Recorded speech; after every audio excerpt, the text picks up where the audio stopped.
The first thing Jordan Carter noticed when he walked into his mother's house was the silence. Not ordinary silence, the kind that made a person instinctively slow down. It was a warm Thursday evening in Atlanta, Georgia, and Jordan had driven across town, expecting to spend no more than 20 minutes dropping off a folder his mother had asked him to bring. Instead, before he could even announce himself, he heard a woman's voice coming from the study, his wife's voice. "I told you, Mrs. Carter, I'm not taking your money." Jordan stopped. His hand remained on the doorknob. Then his mother's voice came through the half-open study door. "Then you don't understand what I'm offering." Jordan frowned. His mother, Evelyn Carter, was not a woman who begged. Evelyn was a respected Atlanta businesswoman who had spent 30 years building Carter & Sons Development into one of Georgia's most successful family-owned construction companies. She was elegant, intimidating, and extremely careful with her words. Jordan had grown up watching people lower their voices when his mother entered a room. But tonight, something about her voice sounded different, desperate. "You want me to leave your son?" his wife, Maya, asked. "Yes." Jordan's stomach tightened. There was a pause. Then Evelyn said something that made his entire body go cold. "I'll give you $100,000. Jordan slowly pushed the door open. Both women turned. His mother stood behind her massive mahogany desk. His wife stood on the opposite side. Between them sat an open black briefcase. Inside were stacks of cash. Jordan stared at it, then at Maya, then at his mother. Nobody spoke. Finally, Jordan asked, "Why are you paying my wife to leave me?" Evelyn's face went completely still. Maya closed her eyes, and in that moment, Jordan realized something far more frightening than the money. His wife had known this was coming. She had been expecting his mother to make this offer, and she had been keeping it from him. Jordan and Maya had been married for 4 years. They lived in a beautiful home in Buckhead, not far from the neighborhoods where Jordan had spent most of his adult life. From the outside, their marriage looked almost perfect. Jordan was 34, confident, ambitious, and successful. He had recently become the youngest vice president of Carter & Sons Development. Maya was 31 and worked as a financial analyst for a private investment company downtown. She was intelligent, calm, and almost impossible to intimidate. That was one of the reasons Jordan had fallen in love with her. Maya didn't care about his family's money. When they first met at a charity gala, she didn't know who he was. She had spent 15 minutes complaining to him about the terrible parking situation before someone finally whispered to her that she was talking to the owner's son. Maya had looked at Jordan and laughed. "You could have told me. You never asked." Fair enough. That was the beginning. 4 years later, Jordan still remembered that conversation. But there was one thing about his marriage he had never been able to explain. His mother hated Maya, not openly. Evelyn was too sophisticated for that. Instead, she used little comments. "Maya doesn't understand how our family operates. She's very ambitious. Be careful, Jordan. Some people marry into families because they see an opportunity." Jordan always defended his wife.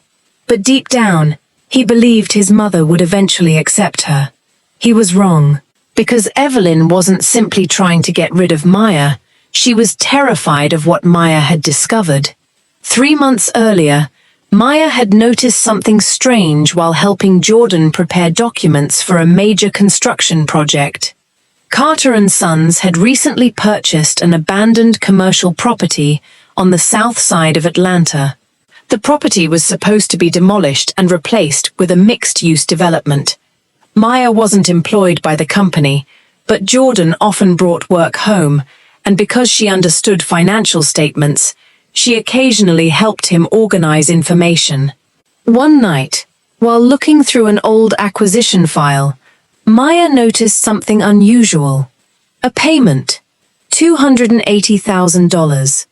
The money had been transferred from a Carter and Sons account to a non-profit organization called the Southside Renewal Initiative. At first, she thought nothing of it. Companies donated money all the time. But then she noticed something strange. The non-profit had been dissolved 7 years earlier. Maya checked again. The payment had been made only 18 months ago. She searched the organization's registration records. Nothing. Then she found another payment. $175,000. Same organization, different account. Then another. $310,000. And another. $92,000. Over a period of 2 years, more than $2 million had moved through the non-existent non-profit. Maya immediately told herself there had to be an explanation. She didn't want to accuse her husband's family of anything, so she investigated quietly. What she found made her blood run cold. The non-profit wasn't completely non-existent. It had existed years ago. Its founder was a woman named Denise Carter, Jordan's aunt, his father's younger sister. Denise had died 8 years earlier. According to the official records, she had never been involved in Carter and Sons. But Maya discovered something the public records didn't show. Denise had been the company's original financial director, and before her death, she had accused someone inside the family of stealing millions of dollars. The accusation had disappeared from the company's records. So had Denise's employment history. Maya kept digging. Then she found something even more disturbing. A scanned letter written by Denise 2 months before she died. It was addressed to Jordan's father. The letter contained one sentence that Maya read over and over. Marcus did not steal the money alone. Marcus was Jordan's older cousin, and he had died in a car accident 9 years earlier. Maya couldn't understand it. If Marcus was dead before Denise, what could she possibly have meant? Then she noticed another name, Evelyn Carter, Jordan's mother.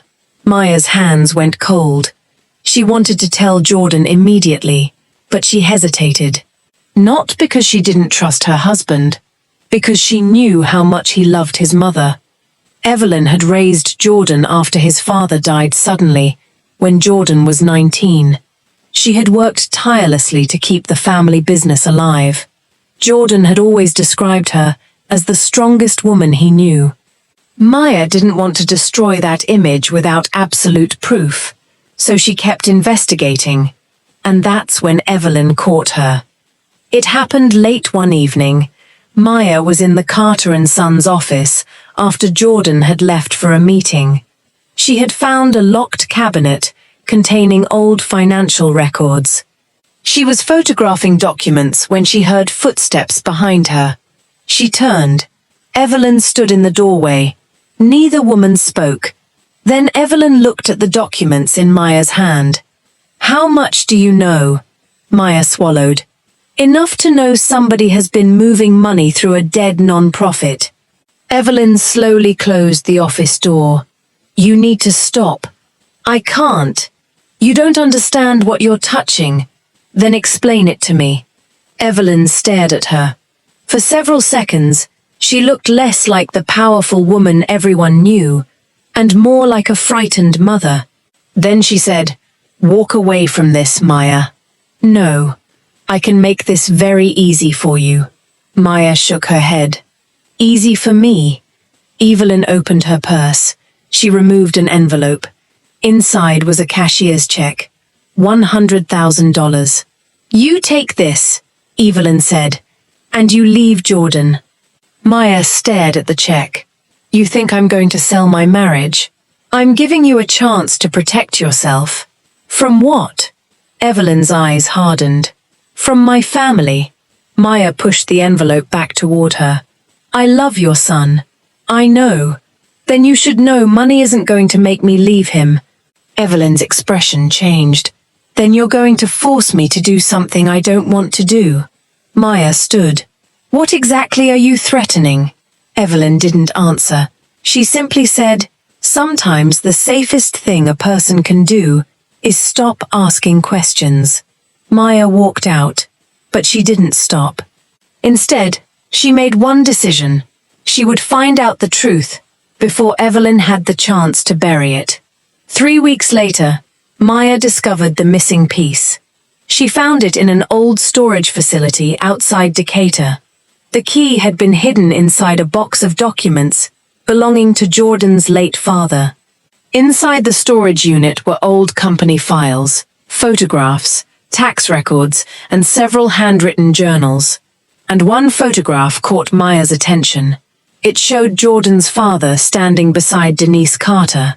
But behind them stood a young man Maya recognized, Marcus.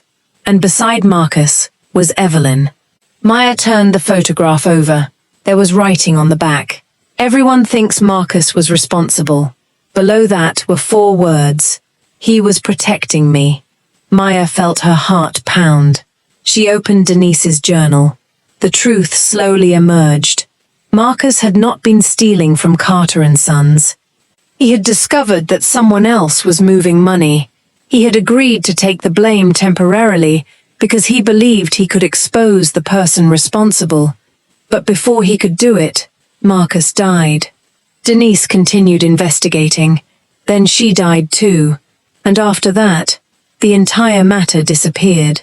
Maya finally understood. Someone had spent years erasing the truth. But why? Then she found the final document, a legal agreement, signed by Evelyn Carter. Maya read it twice. Then she sat down. Because the money wasn't being stolen. It was being used to cover something far worse. Years earlier, Evelyn had discovered that Jordan's father had secretly planned to sell the company and expose several corrupt contractors who had been paying bribes to get Carter and Sons projects. One of those contractors had threatened Evelyn. They told her that if the investigation became public, Jordan's father would be ruined. Evelyn panicked. She secretly moved company money into accounts controlled by a lawyer who promised to protect the family. But the lawyer disappeared. The money was never recovered. And Evelyn spent years creating fake transactions to make the missing funds look legitimate. She had turned one terrible decision into hundreds of lies. But there was something else, something Maya hadn't expected. The person receiving the money today wasn't an old contractor. It was the lawyer's daughter, a woman named Simone Walker, and Simone had recently threatened to expose everything.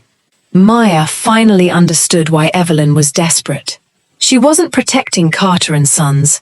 She was protecting Jordan, because if the truth came out, Jordan could lose control of the company, and Evelyn believed losing the company would destroy her son's future. Maya finally called Jordan. "I need you to come home." "What happened?" "Your mother is hiding something." There was silence. Then Jordan asked, "What do you mean?" "I found financial records." "Maya, please, just come home." Jordan came home 20 minutes later. Maya showed him everything. The documents, the photographs, the payments, the letter. Jordan stared at them. His face slowly changed. "Where did you get these?" "Your father's storage unit." He picked up Denise's letter. He read it. Then he sat down. For several minutes, he didn't say anything. Finally, he whispered, "My mother told me Denise was sick before she died." Maya reached for his hand. "Jordan!" He pulled away. Not from her, from the reality in front of him. "I need to talk to my mother." That conversation never happened, because Evelyn arrived first. She walked into their house carrying the same black briefcase. And that's where Jordan found her, offering Maya $100,000 to leave him. Now, standing in the study, Jordan stared at the cash. "Mum," he said slowly, "how long?" Evelyn said nothing. How long have you been lying to me? Maya stepped forward. Jordan, there's more. Evelyn looked at her sharply. Don't. Maya turned toward Jordan. Your father didn't want you to inherit the company the way you thought. Jordan frowned. What are you talking about? Maya handed him a document. Your father wanted to sell the company. Jordan stared at it. The document was signed. His father's signature was unmistakable. He planned to expose the contractors, Maya said. He wanted the company completely rebuilt under new leadership. Jordan looked at his mother. Is this true? Evelyn's eyes filled with tears. Yes. The word barely left her mouth. Jordan stepped backward. You knew. I found out after he died. And you hid it? I was trying to protect you. You lied to me for 15 years. I was scared. You lied about Aunt Denise. I was scared. You let me believe Marcus was a thief. I was scared. Evelyn's voice broke. She covered her face. I lost your father. I couldn't lose you too. Jordan stared at her. You didn't lose me, Mum. He paused. You chose to lie to me. Evelyn lowered her hands. Tears ran down her face. I thought I was protecting my son. No, Jordan said quietly. You were protecting your secrets. The room became completely silent. Maya stood beside him. For once, she didn't feel like an outsider in the Carter family. She felt like the person who had finally opened the door to a truth that had been locked away for years. Then, Jordan noticed something. The black briefcase. He opened it. Inside was the $100,000. But underneath the cash was a second envelope. His name was written on it. Jordan opened it. Inside was a letter from his father. The date was 3 days before his death. Jordan began reading. His father's letter explained everything. He knew about the missing money. He knew Evelyn had moved it. But he also knew she hadn't done it for herself. He had discovered the threats against her, and he had planned to protect her. The letter ended with one sentence. Son, if you're reading this, don't punish your mother for being afraid, but don't let her fear become your future. Jordan lowered the letter. He was crying now. Maya reached for his hand. He held it tightly. Then he turned toward his mother. You should have told me. I know. You should have trusted me. I know. You could have lost everything. I know. Jordan took a deep breath. But you didn't have to lose me. Evelyn began crying harder. I was so afraid. Jordan walked toward her. For a moment, Maya wondered whether he would embrace her. Instead, he stopped a few feet away. I love you, Mom. Evelyn looked up. But love doesn't mean I can pretend this never happened. She nodded. I understand. The following months changed the Carter family completely. Jordan hired an independent forensic accountant. Every transaction was investigated. Every account was traced. Every person connected to the old company scandal was interviewed. Eventually, Simone Walker cooperated with investigators after realizing Evelyn could no longer be blackmailed. The truth became public. Carter and Sons survived, but the company changed. Jordan followed his father's original plan. He sold several divisions, removed corrupt contractors, and created a new board with independent oversight. For the first time, the company wasn't being run through family secrets. It was being run transparently. Evelyn stepped away from the business. She moved into a smaller home outside Atlanta. She didn't ask Jordan to forgive her quickly. She didn't demand another chance. She simply waited. And Maya noticed something unexpected. For the first time since she had married Jordan, Evelyn began treating her with genuine respect. Not because Maya had become rich. Not because she had become powerful, but because Evelyn finally understood that Maya had never wanted her son's money. She had wanted the truth. One evening, months later, Evelyn came to Jordan and Maya's home. She stood at the front door holding a small box. "I brought something for you," she told Maya. Maya opened it. Inside was the old photograph of Denise, Jordan's father, Marcus, and Evelyn. "I thought you should have it," Evelyn said. Maya looked at her. "Why?" "Because you were brave enough to find what I was too afraid to face."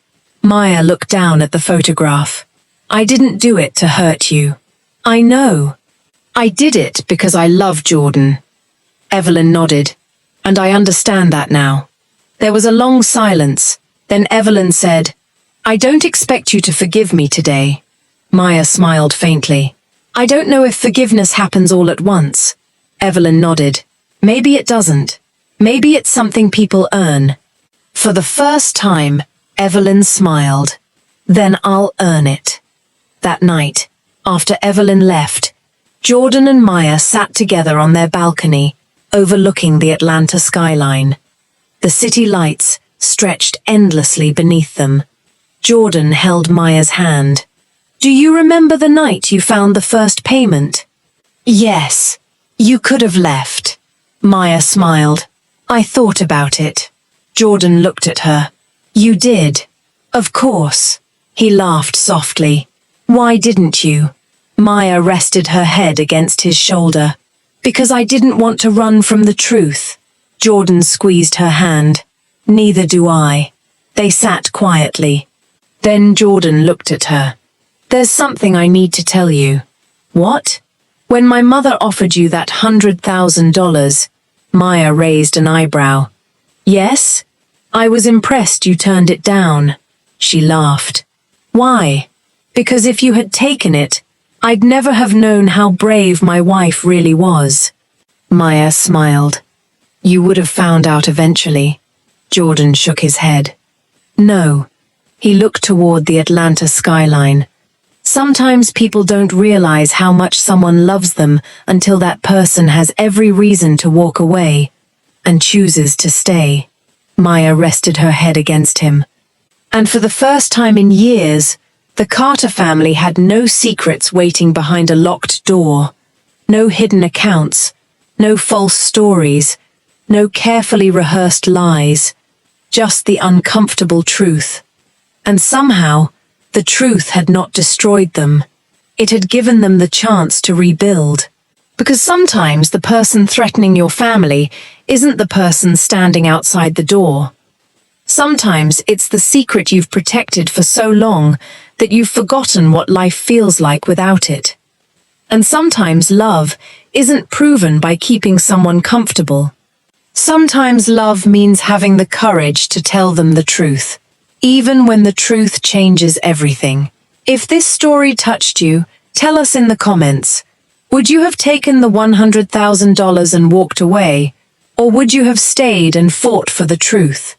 And if you believe that no family can truly heal until the secrets are finally brought into the light, like this video, share it with someone who needs to hear that truth is sometimes painful, but silence can cost even more. Subscribe for the next story.